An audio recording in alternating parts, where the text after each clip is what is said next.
Yeah, so we're making a pit stop at base because there's some efficiency issues that we have identified. Pretty, well, they're not major, but my life will be a lot easier and my stress level a lot lower if these things would change. So we're making a pit stop, and one of the big changes we're making is that we're removing our double swivel seat right here. How's it going?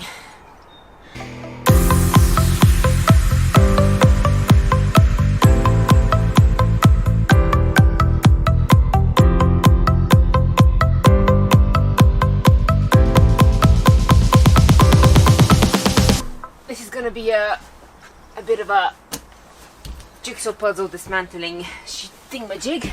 Essentially, we need to uninstall the swivel seat and do everything in reverse. And to do so, we've actually had to watch our own video because I can't remember how to do it.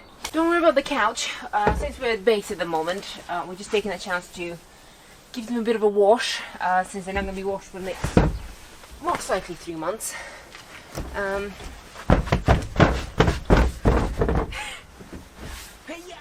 So you might be wondering why we're removing the double swivel seat, and if you haven't watched our previous video, I believe, but essentially we've put our fuel tank underneath in the storage compartment here of the passenger seat, and this double swivel seat plate comes with the swivel base closed. So as you can see, it's completely covered, and that is a bit of a nuisance, because otherwise, you know, you flick that open, there's a gap, you can access everything in there. So if it was open, it will give you better access and it will be lighter. So we sort of got that one wrong 2 years ago. So we need to remove the seat from the plate. So this is the plate we want to get rid of. Yeah. And then reattach this bit down here. To that bit. Yeah. This blasted thing again. That has to be able to go back through that bolt, so we have to remove this. That's fun. There we go. I'm just going to tip it. Well, yeah. There we go. So this is the thing that weighs 20 kilos. Careful with your back. Yeah. Okay. Lift with your legs. Indeed. I can tell you, it feels like it weighs 20 kilos. Well, that's not the whole thing. No. Oh no, you're right, that's actually only half of it. Oh. Haha. Sweet.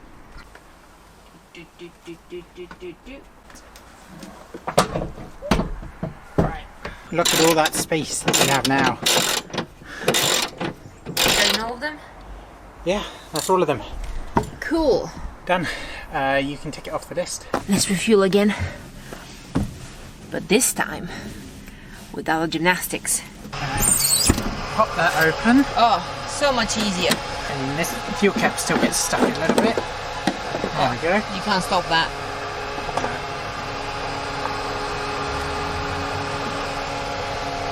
Ready?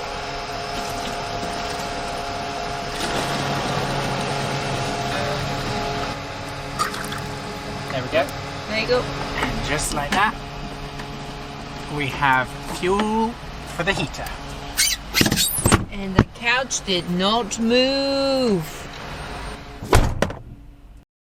Sink.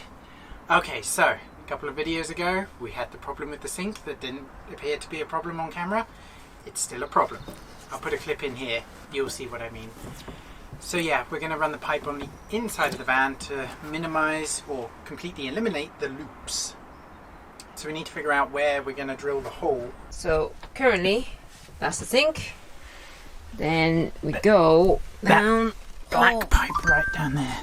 Black pipe on the black screen. I can totally see it. Oh, there it is. You see the corrugated bit? Yeah. So that just goes straight down through the floor. Yeah. And then under the van it goes up and down a bit. So we're going to redirect it to come down and then down behind here. Somehow it's going to fit in there. We're going to rearrange this stuff in there. And then we decide where to drill the hole underneath that bench, because I've been looking at our layout planner here, which, by the way, you can pick up this on our site and there's a link in the description. The sink is here, then it loops underneath this bar, so that creates a pretty big kink, and then it sort of travels level and then kind of travels a little bit higher up to get to the tank, which is, it's actually here. So we need to find where to drill the hole Most likely they're in this section, which we need to be careful not to damage this.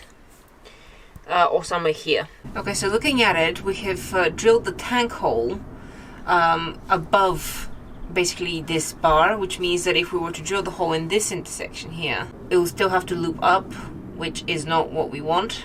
No. Because it's gonna throttle there. So technically it would have to be in this section for it to loop down. Yeah, and then it would come straight through the floor and into the tank. Okay, so we're going to need to measure it out, aren't we? Yeah. Because ideally, like, anywhere here on the edge we can manage. Maybe there will be best or something, but that is just wishful thinking. I think we can't actually get the pipe all the way back without drilling a hole, a very, very, very big hole through that central chassis beam. What we're trying to do is bypass this beam here. The edge of this beam, that bit here, okay, starts here. But what this tells us is that the new hole for the pipe, after the pipe travels inside and goes down, has to be in this section here. Okay, not back there, here. Okay. Now there's also an issue with storage, because if we put a pipe down here, then we can't put things flat on the floor, and we need that space for storage.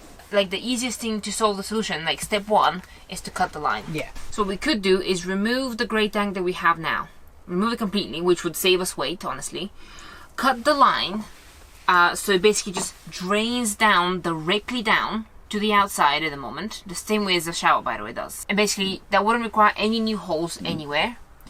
And what we can do is look for a small tank, a smaller tank than a 30-litre tank here, to basically fit in this section here. You know those red and green wires that we ran under the floor preliminarily so we can have some extra power sources in the back? Vaguely. What about them?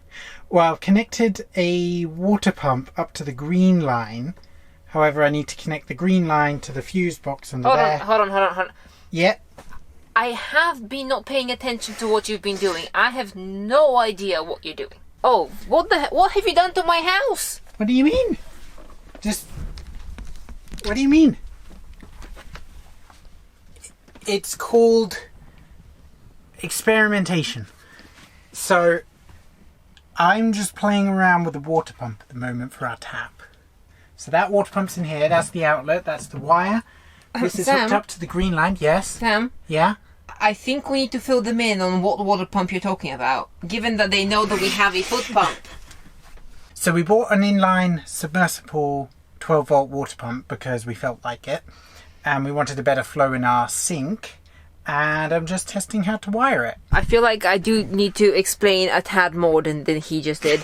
So the foot pump, it works very well for preserving water. We use very little water, we use the right amount of water, and it's great.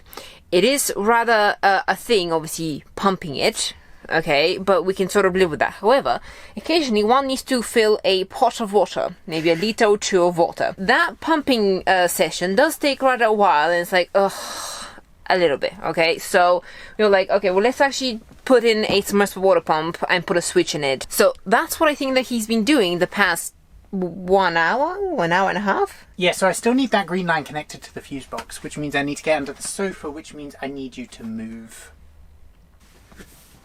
Right. Here's your laptop. Thank you. I've been ousted to the back. Yep.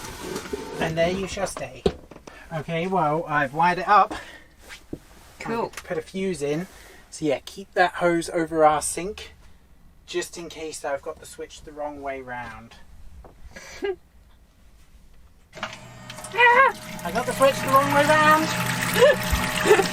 Hold on. Whee! Alright, well, the pump works. I forgot you weren't holding it. My sock's wet. I need, It's behind the tank. The tissues are behind the tank.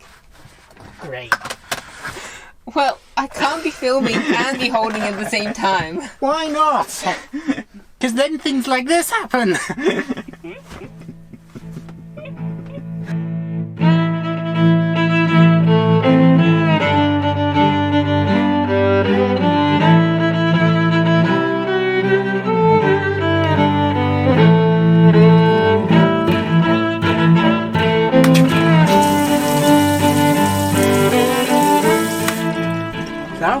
success.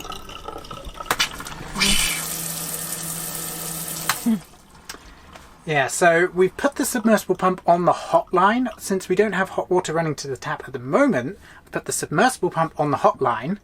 However, if I turn the hot line off and the cold line on and use the foot pump, which is still here, the foot pump is connected to the cold line, so we can choose whether we want to use the foot pump or the electric pump. We can move on to the shower. The plan that we're making up as we go. So here we have one CLS timber, and this is one to match. So the objectives for the shower are to extend that wall bit and to raise the tray a little bit for two purposes. One is to help us contain the water a little bit better, so the actual curtain, and two, to stop the toilet sliding out. Oh, and guys, this divider, as much as we love it, it looks really good, okay? It's gonna have to go. We're gonna salvage a small part of it as a memoir. A memoir, but it is incredibly difficult to secure, and it is probably gonna, like this felt thing that it's made of, so far, like any sort of clipping method that we've devised tends to stretch it, so we're gonna have to remove it and use some other means to extend the foot space for using the toilet, which I have ideas. I'll demonstrate in a little bit. It's easier to show than tell you.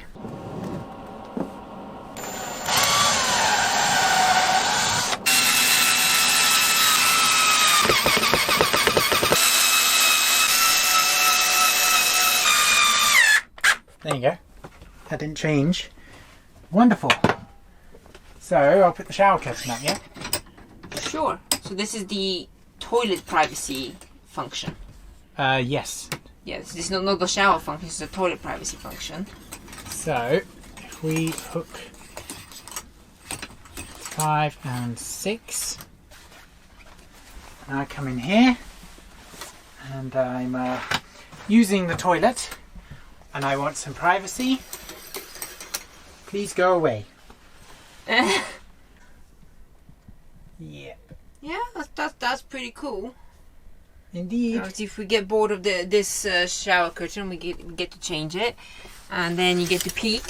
Hello. Well, basically, it comes out in like a triangle, so your knees can sit out in the main floor area. Yeah, and you don't have to move the toilet at all unless you're showering. Pretty much. And we are going to get. So we've moved the back one to the front here, and we'll just pick up a third one on our way down south and reattach it there, I think. Yeah. Because I do like it in that position. Yeah, plus I think it might be better for the showering position. Now, this section, so we're going to leave these exposed. For now. For now. But the main reason I want them exposed is because these are tension rods. So if you don't know, the tension rods can span between this wall and this wall, between these little circles, okay? However, when they're not in use, they just kind of go in the cupboard and take too much space. Here, they can just sort of be integrated in the wall and only put up when there's a laundry day or a lot of need for, rods.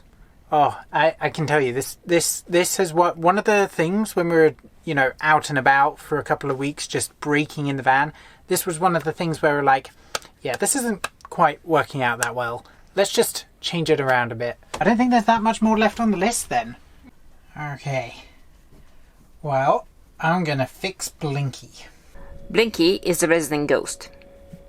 He's a little bit temperamental. He has mood swings. He is a really fussy eater. Nope.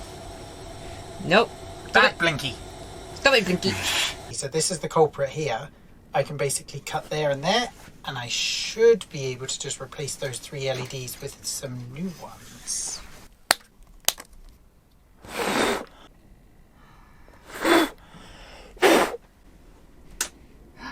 It works. So we're going to keep them on for 10 minutes and see if Mr. Blinky comes back. Anyway, I'm going to preliminarily say that Blinky has evacuated Mel for now. And I'm going to... Are you watching? Look. I'm going to Now, how can we add this whiteboard to the van in addition to that one? Whiteboard to van.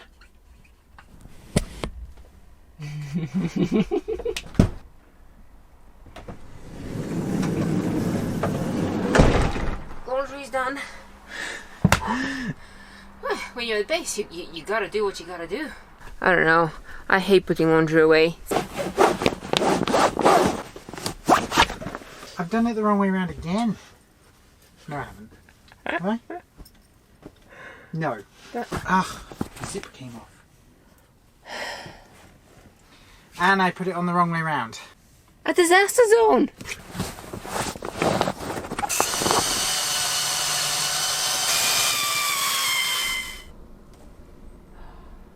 Oh, I'm good now.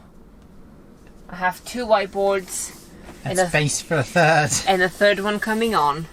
I just need to find another surface and I'm gonna stick it on here. Whiteboards everywhere. I've got 2 whiteboards. I'm good now, we can go now.